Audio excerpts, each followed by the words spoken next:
નમસ્કાર દોસ્તો, હું છું આપનો મિત્ર નરેશ બિરવાળ. મિત્રો, અત્યારે સ્થાનિક સ્વરાજ્યનું ઇલેક્શન ગયું, પણ આપણે એ ઇલેક્શન બાબતને લઈને ચર્ચા નથી કરતા. શું થયું શું નહીં એ મુદ્દો અલગ છે, આપણે એના માટે પણ સ્પેશિયલી વિડીયો બનાવીશું. પણ અત્યારની કન્ડિશન એ છે કે જ્યારે ઉમેદવાર હારી જાય છે ને, ત્યારે એમના સાથી મિત્રો પર આરોપ લગાવે છે, એમના પાર્ટીના કાર્યકર્તાઓ પર આરોપ લગાવે છે, એમના કુટુંબીજનો પર આરોપ લગાવે છે. હારેલા ઉમેદવારની વાત કરીએ છીએ, કેમ કે હાર થઈ જતી હોય છે ત્યારે એ હાર સહન નથી કરી શકતો મિત્રો, એટલે આ બધા આરોપો લગાવે છે. પણ એમની માનસિકતા આ ખરાબ છે મિત્રો. કેમ માનસિકતા ખરાબ છે એ હું તમને કહેવા જઈ રહ્યો છું. કેમ કે જો આપણે રાજકારણ કરવું હોય, આપણને રાજકારણ આવડતું હોય અને લાંબા સમય સુધી કદાચ રાજકારણ કરવું હોય, અત્યારે આપણે ભલે હારી ગયા પણ ભવિષ્યમાં નેતા બનવું હોય, ભવિષ્યમાં આપણે જીતવું હોય, તો બધા આરોપો, ઝઘડાઓ, વિરોધ આ બધું જ ખોટું છે. જેટલા પણ આપણને મતો મળ્યા છે, જેટલા પણ આપણને લોકોએ વોટ આપ્યા છે, એમાં આપણી ખુશી વ્યક્ત થવી જોઈએ, લોકોનો આભાર માનવો જોઈએ. આપ્યો એમનો પણ આભાર માનવો જોઈએ, ને ન આપ્યો એમનો પણ આપણે આભાર માનવો જોઈએ મિત્રો. એનું કારણ શું મિત્રો? એનું ખાસ કારણ એ છે કે ભવિષ્યમાં જ્યારે પણ આપણે ઇલેક્શન ફરી આવશે, ત્યારે આપણે લડીશું ને, ત્યારે જો આપણને સાથ સહકાર લેવો હોય, સાથ સહકાર જોઈતો હોય, તો લોકો સાથે ખૂબ સારું એવું કોમ્બિનેશન, ખૂબ સારા એવા વ્યવહારો બનાવીને રાખવા જોઈએ. લોકો સાથે સારી રીતે રહેવું જોઈએ, લોકોની બને ત્યાં સુધી મદદ કરવી જોઈએ, લોકોને જરૂર પડે ત્યાં આપણે જઈને ઊભા રહેવું જોઈએ.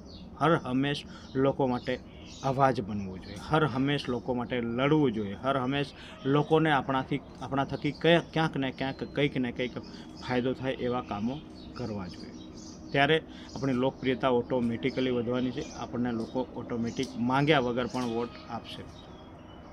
કેમ કે જો તમારું કામ સારું હોય, તમે લોકોને ગમતા હોય, તમે લોકોને ક્યાંય નડતા ના હોય, ખાસ કરીને લોકોની સેવાની ભાવના તમારામાં હોય, તો ચોક્કસથી લોકો સામે ચાલીને તમને વગર ખર્ચે પણ વોટ આપશે.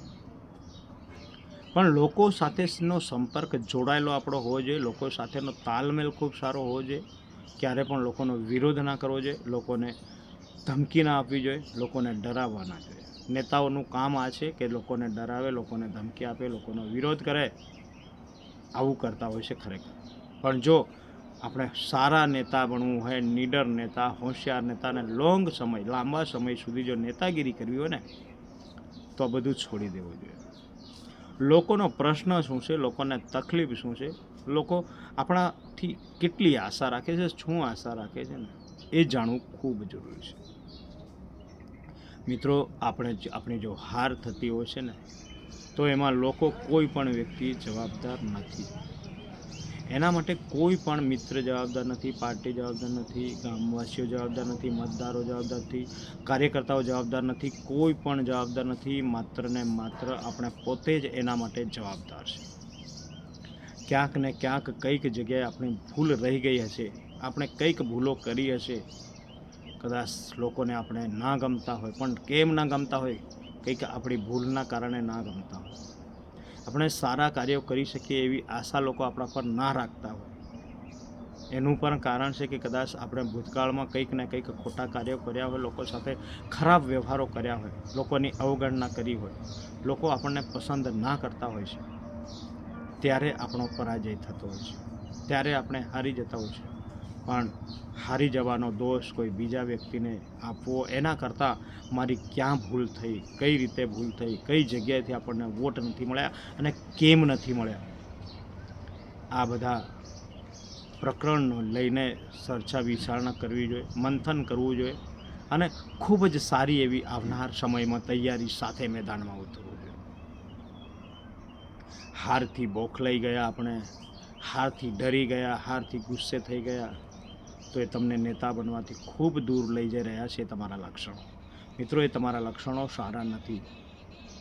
જેટલા પણ નેતાગીરી કરવા માગે છે, જેટલા પણ નેતાઓ બનવા માગે છે, દરેક લોકોને આપણે કહેવા માગીએ છીએ, એ દરેક આગેવાનોને આપણે કહેવા માગીએ છીએ કે તમે નાની નાની તકલીફો લોકોની જોવો, લોકોને સમસ્યા શું છે એ જુઓ, અને લોકો કઈ રીતે તમારા સાથે જોડાઈ શકે છે, તમને પસંદ કઈ રીતે કરી શકે છે એ જુઓ, અને કઈ જગ્યાએ તમે હારી ગયા છો, કઈ જગ્યાથી વોટ નથી મળ્યા, અને નથી મળ્યા તો આ એરિયાના વોટ આપણને કેમ નથી મળ્યા, કેમ લોકોએ આપણો વિરોધ કર્યો છે. આપણે એમને જઈને કહેવાનું નથી, માત્ર ને માત્ર આ આપણે મંથન કરવાનું છે, અને આવનાર સમયમાં એનું સોલ્યુશન લાવવાની કોશિશ 100% કરવાની. લોકો સાથે તાલમેલ મેળવીને રહેવું, લોકો સાથે હળી મળીને રહેવું જોઈએ, લોકોને ઉપયોગ થાય એ રીતે આપણે રહેવું જોઈએ, અને બધી જ જવાબદારીઓ હારની પોતે સ્વીકારવી જોઈએ, લોકોનો આભાર વ્યક્ત કરવો જોઈએ, અને મારી કંઈક ભૂલો રહી ગઈ છે એના કારણે હું હારી ગયો છું એવું પોતે આપણે માની લેવું જોઈએ, ને સ્વીકારવું જોઈએ. લોકોને મળીને એમને શાબાશી આપવી જોઈએ કે વાહ યાર, તમે વોટ મને આપ્યો, ખૂબ ખૂબ આભાર તમારો.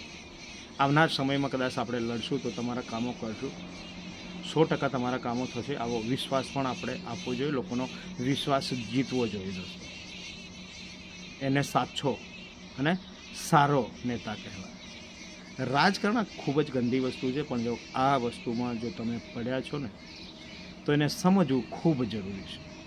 સૌ પ્રથમ તો તમારે રાજકારણ સમજી જવું એ ખૂબ મહત્ત્વપૂર્ણ છે, અને સમજીને કઈ રીતે એનું કાર્ય કરવું, કઈ રીતે રાજકારણ કરવું, કઈ રીતે આપણા આગળના પ્લાન, આપણું આગળનું આયોજન, એના વિશે ચર્ચા કરવી ખૂબ જ જરૂરી છે.